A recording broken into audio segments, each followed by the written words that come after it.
한국 시간으로 오늘 밤 11시부터 미군이 호르무즈 해협 봉쇄에 나섭니다. 이제 불과 6시간 정도 남아 있는데요. 여전히 각국의 선박들이 해협에 발이 묶여 있는 가운데 호르무즈 해협을 둘러싼 전운이 감돌고 있습니다.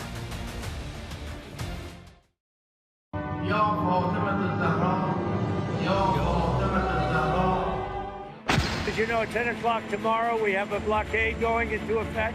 Maybe my idea, maybe not. I don't know.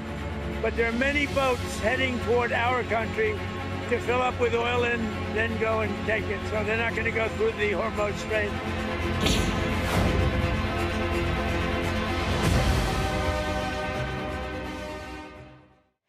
밤 11시면은 6시간도 채 남지 않은 그런 상황인데요. 호르무즈 해협 상황이 어떨지 좀 걱정이 많이 되는 것 같습니다. 일단 협상이 결렬된 어제 촬영된 영상인데요. 이렇게만 보면 그냥 바다 위에 배들이 떠 있는 상황인데 아마 지금쯤은 미국의 군함들도 좀 도착을 했을 것 같고요. 여러 가지 상황이 좀 급박하게 돌아가지 않을까 싶습니다. 휴전을 선언한 이후에 호르무즈 해협의 통행량이 좀 늘어날 줄 알았더니 겨우 3척 정도가 해협을 통과했다. 이런 얘기가 있었는데요. 이현종 위원님, 네. 지금 그나마 있던 것들도 뱃머리를 돌리는 중이라면서요. 지금 보시는 영상이 그 뱃머리를 돌리는 영상 그렇죠. 같아요. 바로 이제 이 호르무즈 해협을 둘러싸고 원래 이제 원유를 선적했던 배가 있고요. 그다음에 선적하려는 배가 있는 것 같아요. 근데 그 전만 하도 휴전 전만 하더라도 하루에 그래도 한 10척 정도는 사실 이란 측에서 이제 허용을 해 줬었는데 실제로 휴전의 조건이 이제 이 호르무즈 해협의 어떤 통항을 뭐 자유롭게 해주겠다라고 했는데 바로 이란 측이 이제 이스라엘 레바논 공격을 문제 삼아서 이 호르무즈 해협을 사실상 이제 봉쇄한 거 아니겠습니까? 네. 그런 상황에서 지금 휴전이 지속되고 있는데 문제는 지금 최근에 중국과 라이베리아 뭐 선적 배들이 이쪽을 지금 가려고 하다가 다시 지금 어떤 위험 때문에 되돌아가고 있다는 거죠. 그러니까 그만큼 지금 이 지역의 안전을 보장할 수 없다. 왜냐하면 이제 배라는 게 그냥 선사의 판단으로 되는 게 아닙니다. 보험사가 걸려 있고 그 보험사에서 예를 들어서 자신들의 어떤 판단과 다르게 움직였을 경우는 사실 보험을 해주지 않거든요. 그런 여러 가지 상황들 지금 정세를 감안해서 실제로 이제 배가 움직일 텐데 문제는 지금까지 단 3척 이외에는 가지도 않았고 이것조차도 지금 회항을 하는 그만큼 예전에 어떤 치열한 전쟁 일어나는 그런 상황과 더 악화된 그런 상황이 아닌가 생각이 듭니다. 예. 지금 보시는 것처럼 호르무즈 해협 인근에 이렇게 여러 가지 항구들이 있는데요. 지금 빨간 네모를 쳐놓은 이쪽이 이란이 기뢰를 부설해 놓았을 것으로 예상이 되는 곳입니다. 미국은 아마 기뢰를 제거한 이후에 새로운 항로를 좀 만들지 않을까 싶은데요. 일단은 이란과의 어떤 이제 이란으로 향하는 선박이 아니면은 특별히 막지 않겠다 이런 얘기는 했는데요. 이영종 기자님. 네. 그렇다면 진짜 이란만 봉쇄하는 전략이다 이렇게 보면 될까요? 현재로서는 그렇습니다. 뭐 이란에 대한 어떤 압박 차원에서 이번 역봉쇄 조치가 취해졌기 때문에 거기에 초점이 맞춰질 거고요. 근데 이제 다만 그 트럼프 대통령의 발언에도 불구하고 과연 그게 이란 배와 이란에서 뭐 출입항하는 배와 다른 선박을 구분할 수도 있겠느냐 하는 문제가 있고요. 설사 그렇게 구분해서 우리가 해줄 테니까 다녀라 이렇게 얘기를 한다 그래도 이현종 의원께서 말씀하셨듯이 선박사나 또 보험사들이 그러면 이제 뭐 안전하겠네 이렇게 미국을 믿고 들어갈 수 있느냐 그러기에는 지금 이 호르무즈 해협의 긴장 상태가 너무 심각한 상황이기 때문에 여러 가지 지금 상황에서는 사실상의 이란과 미국에 의한 이중 봉쇄 상황이 이어지는 이런 국면이 좀 길어지지 않을까 이런 생각이 듭니다. 예. 이란 혁명수비대도 있고 미군도 이쪽으로 다 총집결을 하다 보면 이 해협이 얼마나 지금 좀 위험한 상황일지가 너무 걱정이 되는 상황인데 일단 트럼프 대통령이 왜 역봉쇄라는 결정을 내렸는지 좀 짚어봐야 될 것 같습니다. 이란의 돈줄을 좀 막기 위한 결정이었다 이런 얘기가 있는 것 같은데요. 문성무 센터장님, 네. 트럼프 대통령이 자체적으로 이란이 풀지 않으니까 내가 그럼 역으로 봉쇄하겠다. 결정한 이유가 뭘까요? 예, 그러니까 지금 이제 역봉쇄라고 얘기를 했는데 이렇게 보면 됩니다. 이란 측은 이란이 선별한 선박들만 통과를 시키고 있거든요. 예. 그러니까 이란의 원유를 선적하고 중국이나 또는 다른 곳으로 가는 그 배들을 통과시키고 있거든요. 그래서 2월 28일 이후 한 40여일 동안 이란이 수출한 그 원유의 양이 그 이전보다 하루에 뭐 10만 배럴 이상 늘었다는 얘기예요. 네. 그러니까 이란은 전쟁 중에도 이익을 톡톡히 보고 있고, 그다음에 그 이익뿐만이 아니라 통행세를 내는 배는 통과시켜주고 있거든요. 그렇죠. 그러니까 그런 식으로 해서 이란이 그동안 뭐 좀 나쁘게 말하면 해적지를 그동안 해왔단 말이죠. 그리고 또 한 가지 문제는 뭐냐면 지금 이란이 호르무즈 해협을 지금 통제를 하고 있는데, 원래 휴전의 개시는요, 이란이 조건 없이 호르무즈를 개방하고 미국은 이란의 발전소나 교량을 타격하지 않는 게 이게 휴전의 조건이었거든요. 예. 그런데 미국은 교량과 발전소를 타격하지 않았어요. 근데 이란은 열지 않고 있거든요. 휴전의 위반입니다. 네. 휴전에 대한 위반이에요. 그렇기 때문에 지금 미국이 다시 휴전을 깨고 발전소나 교량을 때릴 수는 있지만, 발전소 교량을 왜 때릴까요? 혁명수비대 이란의 전투 역량을 줄이거나 차단하기 위한 목적인데, 그렇게 되면 민간인 피해도 또 굉장히 많이 가게 될 것이고 파괴라고 하는 그런 모습이 있고 네. 비판의 목소리가 높아지니까, 자, 그런 방법이 뭐겠는가? 그러면 결국은 이란 혁명수비대에 돈줄을 쥐는 방법이 뭘까? 그러면 결국은 역봉쇄라고 하는 것은 호르무즈 해협을 봉쇄하는 게 아니라 이란에 대한 대이란 봉쇄입니다.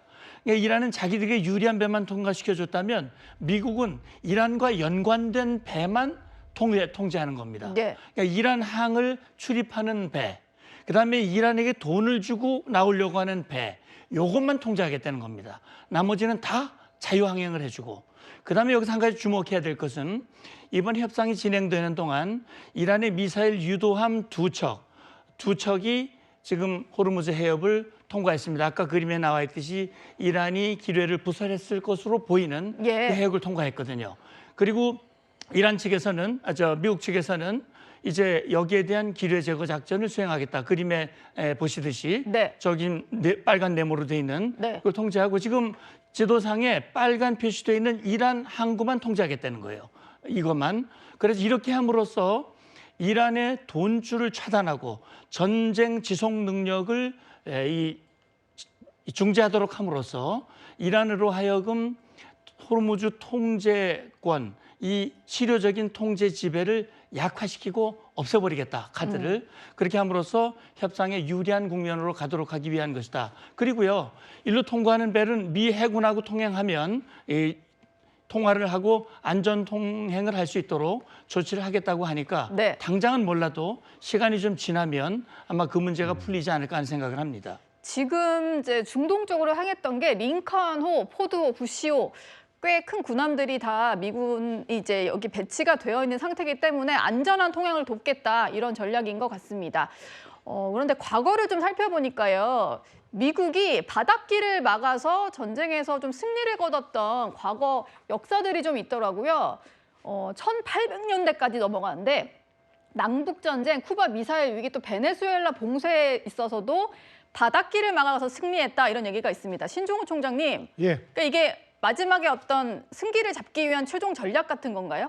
예, 맞습니다. 지금 전쟁의 무게 중심이라고 하죠. 무게 중심이 호르무즈 해협으로 좀 집중된 것으로 저는 생각이 되는데요. 근데 뭐 지금 기뢰가 제거 안 됐는데 이 싸움이 들어갈 리는 없습니다. 예. 요즘 기뢰라는 게 보면 과거와 달리 소해함으로 하는 게 아니고 미국 같은 경우는 수중 무인 잠수정이 있습니다.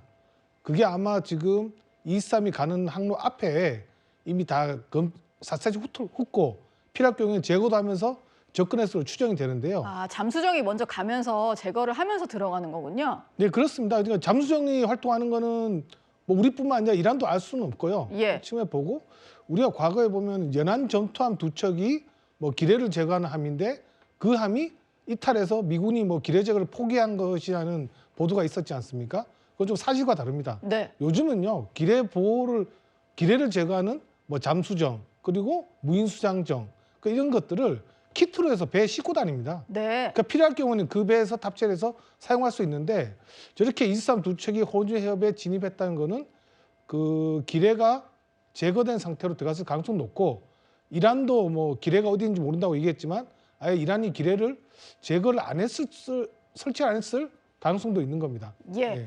지금 보니까 베네수엘라 봉쇄 작전에는 4함대 제너럴 포드 항모전단이 다 동원이 됐다고 하는데 신종우 총장님, 이번에 호르무즈 역봉쇄에는 어떤 전력들이 좀 동원이 되는 걸까요?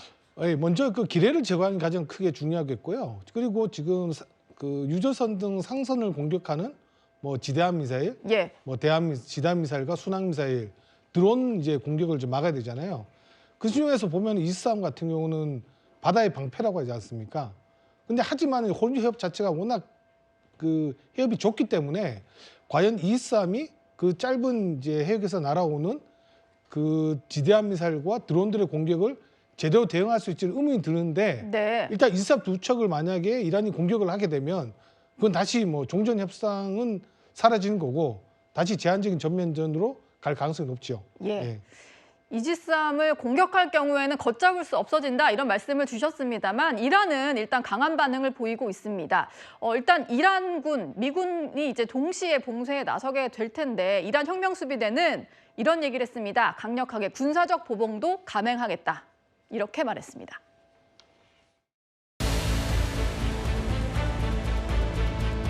آنچه که گذشت در طول این 24 ساعت گذشته از مذاکرات نشون داد که اساساً آمریکایی‌ها برای مذاکره نیامده بودند. 네, 오늘 이란 국영방송의 SNS에는 또 이런 글이 하나 올라왔는데 저희가 예전에 한번 이란 같은 경우에 호르무즈 해협뿐만이 아니라 홍해 봉쇄에도 나설 수 있다 여러 차례 말씀을 드렸는데요. 바브엘만데브 해협이라고 해서 홍해를 추가로 막을 수 있다 뭐 이런 얘기들을 이런 글을 올리면서 이 가능성이 좀 커지고 있는 것 같습니다. 문성무 센터장님, 네. 호르무즈 해협을 미군이 장악하겠다, 그럼 우리는 홍해 막겠다 이런 전략 같거든요. 예. 그러니까 이제 홍해를 막은 전례가 있거든요. 이게 홍해는 뭐 이란이 직접 막았다기보다는 이제 후티 반군을 통해서 막았죠. 그러니까 지금 이번에도요. 후티 반군이 2월 28일 이 전쟁이 개시된 이후에 사실은 계속 참전을 하지 않았어요. 예. 그런데 이제 거의 마지막 단계에서 이스라엘을 향해서 선전포고를 하고 미사일 몇 발을 날렸습니다. 그리고 확전이 되게 된다면 예를 들어서 미국이 이란의 교량이나 발전소를 타격하는 그런 상황이 발생이 되면 우리는 바벨만데브 해협, 홍해를 막을 수도 있다. 이런 언급을 했고 거기에 대해서 사우디가 굉장히 발끈을 했죠. 왜냐하면 저기 막히면 가장 피해를 입는 나라가 바로 이 사우디아라비아입니다. 예. 그렇기 때문에 지금 저는 그 후티 반군이 그렇게 선전포고를 하고 전쟁에 개입한 이후에 상당히 시간이 흘렀어요. 그리고 이란이 후티 보고 저 빨리 막아 이렇게 얘기를 했는데 안 막고 있어요. 네. 안 막는 건지 못 막는 건지 둘 중에 하나인데 저는 후자일 가능성이 맞다고 봅니다. 왜냐하면 이게 2023년 하마스가 이스라엘을 때리고 그때 후티가 바로 선전포고를 하고 충돌이 있었고 그 전에도 있었습니다. 네. 그래서 미국과도 교전이 붙어가지고 후티가 많이 세력이 약화가 됐어요. 그리고 내부에서도 붕괴가 되기도 하고 그래서 저기를 막는 것이 아마 저는 쉽지 않으리라고 보고요. 또 한 가지 아까 이제 봉쇄와 관련된 얘기가 나왔습니다. 이 봉쇄 카드가 굉장히 위력이 큽니다. 1962년 쿠바 미사일 위기 당시에 그 미국은요. 쿠바에게 미사일을 설치하려고 하는 소련에 대해서 항로, 소련을 접근하는 상선을 봉쇄를 했어요. 네. 그렇게 하면서 결국 소련이 미사일 설치를 포기하고 그리고 그 미국이 유리한 그런 결과를 받아냈거든요. 그게 쿠바 미사일 위기 사건입니다. 그렇기 때문에 이게 지금 만약에 이란의 그 원유 수출을 딱 막고 뭐 통행세고 뭐고를 딱 틀어주게 되면 네. 이란이 과연 얼마나 버틸 수 있을지 이런 부분을 우리가 좀 지켜볼 필요가 있고요. 만에 하나 이란이 바벨만데브라든지 사우디 쪽에서 민간 유조선이나 아니면 미군의 기뢰 제거를 방해한다면 물리적 행사를 한다면 아마 그동안 트럼프 대통령이 지금 묶어놨던 이란에 대한 이 전면적인 공세 이것을 다시 그 카드를 사용할 가능성도 저는 있다고 봅니다. 예. 그런데 사실 저희가 걱정인 것은 유가가 들썩이기 때문입니다. 지금도 기름값이 계속 치솟고 있는 상황인데 트럼프 대통령이 이런 얘기했습니다.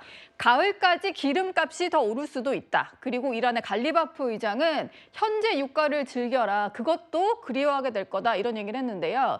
이영종 기자님께 여쭤보겠습니다. 트럼프가 가을까지는 오를 수 있다 이 얘기를 하면서 그럼 전쟁이 그까지 이어진다는 건지 걱정이 좀 많이 되더라고요. 네, 그러니까 호르무즈가 막히고 바브엘 만데브까지 막히게 되면 기름의 유류의 전체적인 수급도 문제지만 설사 그 우회 통로를 통해 가지고 홍해 쪽으로 기름을 빼낸다 그래도요.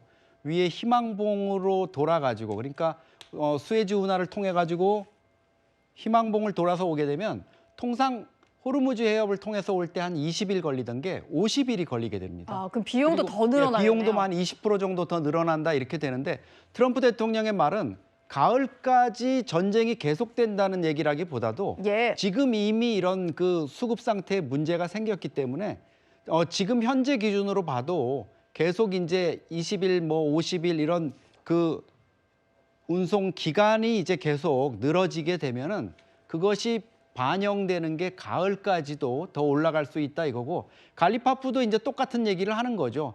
지금 미국 사람들 갤런당 한 4, 5불 정도 하는 기름인데 지금 이거 너희들 비싸다고 아우성하는데 그것도 싼 거야. 그러니까 지금 마음껏 즐겨라. 나중에 더 우리가 올려버릴 테니까 이렇게 호르무즈 해협 봉쇄를 가지고 지금 이란 측도 트럼프 못지않게 협박을 하고 있는 겁니다. 네. 트럼프 대통령은 이란에 통행료를 낸 나라는 물론 또 무기나 정보를 제공하는 나라를 향해서도 강한 경고를 날렸습니다. 미국 정보당국은 중국이 최근 이란에 무기를 직접 지원했을 수 있다는 내용의 첩보를 입수한 걸로 전해집니다. مبنی بر نابودی کامل پدافند هوایی ایران، یک فروند جنگنده متخاصم آمریکا در آسمان مرکزی ایران توسط سامانه نوین پدافند پیشرفته هوافضای سپاه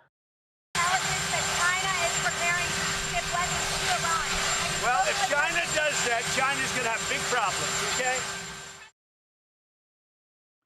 지난 3일 격추된 미군의 F-15E 전투기도 일종의 휴대용 지대공 미사일에 당했는데 당시 이란은 신형 방공 시스템을 사용했다고 하면서도 해당 무기를 구체적으로 밝히지는 않았었습니다. 그러다 보니까 중국에서 제공한 거 아니냐 이런 얘기가 나오는 것 같은데요. 신종호 총장님, 중국이 제공했을 가능성 얼마나 될까요? 저는 가능성이 높습니다. 근데 언제 지원이 됐냐가 좀 시점이 문제죠. 예. 저도 과거에 이제 사우디 방산 전시회를 가본 적이 있는데 그때 뭐 중국 부스가 엄청 크더라고요. 전시 부스가 각종 무기들을 이제 판매하려고 하고 있고 네. 이란 내에서도 옵니다. 사우디 방산 전시회. 충분히 뭐 이란도 구매를 할 수 있는데 그 뭐 시점 자체가 좀 문제가 좀 되는 것 같고 그 트럼프가 얘기했었죠. 뭐 휴대용 지대공 미사일에 F-15 전투기가 피격됐다는 거는 트럼프가 설명을 좀 하면서 이제 구체적으로 알려진 사실인데 그 중국은 이것뿐만 아니라 이제 뭐 반도체도 있지 않습니까? 무기를 만드는 반도체도 예. 이란에 많이 지원한 것으로 알고 있어요. 근데 지금 당장 지원이라기보다는 지금 향후에 뭐 러시아나 중국이 이란의 어떤 군사적 지원을 할 가능성이 높으니까 이에 대한 경고 차원이 좀 더 크지 않냐 생각됩니다. 예. 근데 중국은 일단 분쟁의 양 당사자 가운데 그 어느 나라에도 무기를 지원한 적이 없다 이런 얘기를 했고요. 트럼프 대통령은 만약에 중국 무기 지원이 사실이면 관세를 무려 50%를 매기겠다 이렇게 얘기를 하고 있습니다. 이게 미국과 중국의 정상회담이 다음 달에 열리는데 어떤 파장을 낳을지는 좀 지켜봐야 될 것 같습니다. 미국은 기뢰를 제거해서 아마 새 항로를 만들 것 같은데요. 트럼프 대통령은 이런 과정에 다른 나라들도 도움을 줄 거라고 자신 있게 말했습니다. Other nations are working so that Iran will not be able to sell oil, and that would be very effective. Do we have other countries right now who are willing to help? Yeah, they're coming up and they're helping. Yeah, we have many other countries. Well, they're coming up. They're going to be coming up. But I'm very disappointed in NATO. We pay trillions of dollars for NATO, and they weren't there for us. 저런 질문이 나오면 나토 얘기를 했다가 또 일본, 호주, 한국까지 또 얘기를 했는데 어쨌든 도움을 좀 줄 거라고 자신 있게 말을 했는데 아무도 나타나는 나라는 없는 것 같습니다. 특히 영국 같은 경우는 역봉쇄에 불참하겠다. 뭐 다자 협력체를 구성하겠다 이런 얘기를 했고 일본 같은 경우도 자위대 파견이 결정된 바가 없다라고 했습니다. 이현종 위원님, 네. 이런 상황에서 도움을 주겠다고 나서는 나라가 있을까요? 그러니까 이제 예전 같으면 미국이 이런 군사 작전이나 전쟁을 할 경우에 동맹국들에게 충분히 사전 설명을 하고 또 그 나라의 어떤 문제점에 대해서 계속 부각을 시킵니다. 국제 여론들을 이제 조성하고 그리고 이제 대규모의 어떤 군 인력을 미리 이제 준비를 해서 그렇게 해서 이제 군사 작전을 하거든요. 이라크 예. 전쟁 때나 이런 데 보면 늘 그래서 어떤 각국들이 이제 여기에 동참을 하고 도와줬던 전례가 있는데 이번 같은 경우는 사실은 아무도 몰랐습니다. 그러다 보니 이스라엘만 유일하게 이제 해서 작전을 하다 보니까 지금 유럽 그 나토 국가들 같은 경우는 전혀 지금 여기에 동참하고 있지 않고 우리 같은 경우도 마찬가지죠. 특히 이제 우리 뭐 석유라든지 이런 데 의존도가 높기 때문에 자칫 참전을 했다가는 지금 뭐 우리가 피해를 볼 수 있는 상황이니까 네. 지금 상황에서도 계속 트럼프 대통령이 기회 있을 때마다 나토와 한국, 일본, 호주 뭐 등등 계속 이야기를 하고 있음에도 그렇죠. 불구하고 지금 호르무즈 관련해서는 이미 프랑스를 중심으로 40개국이 이제 지금 회의체가 마련돼 있어요. 자, 그럼에도 불구하고 지금 역봉쇄에 동참해 달라고 하지만 전혀 지금 움직이는 나라들이 없습니다. 왜냐하면 최근에 유럽의 분위기가 싹 좋지 않아요. 헝가리의 오르반 총리가 사실은 트럼프 대통령 이번에 제이디 벤슨 부통령에 가서 지원했잖아요. 선거 뭐 트럼프 대통령 전화 통화까지 연결해줬잖아요. 그렇죠. 선거에 참패를 했습니다. 예. 그러니까 3분의 1 의석밖에 차지하지 못했어요. 16년 오르반 독재가 끝났습니다. 자, 이걸 보면서 지금 유럽의 각 그 보수 정당들인 사람 이쪽에서 다 트럼프와 지금 손절하는 분위기예요. 자, 그러다 보니 지금 이 각국 정부 입장에서 보면 트럼프가 이제 더 이상 영향력을 떨어지는 거 아닌가. 그리고 또 여기에 잘못 개입했다가는 본인들이 또 피해를 볼 수 있다는 것 때문에 계속 지금 발을 빼고 있는 상황이죠. 예. 아마 지금 역봉쇄에도 사실 불참하고 있고 우리 같은 경우도 사실은 뭐 요청을 계속 하지만 우리도 지금 이 다른 나라들 상황과 지금 발을 맞출 수밖에 없는 현상 아니겠습니까? 그러니까 트럼프 대통령이 사실은 전쟁을 너무 일방적으로 시작했고 또 그 과정에서도 동맹국들에게 계속 저렇게 이제 비난을 하다 보니 지금 외로운 싸움을 하고 있는 것 같습니다. 예.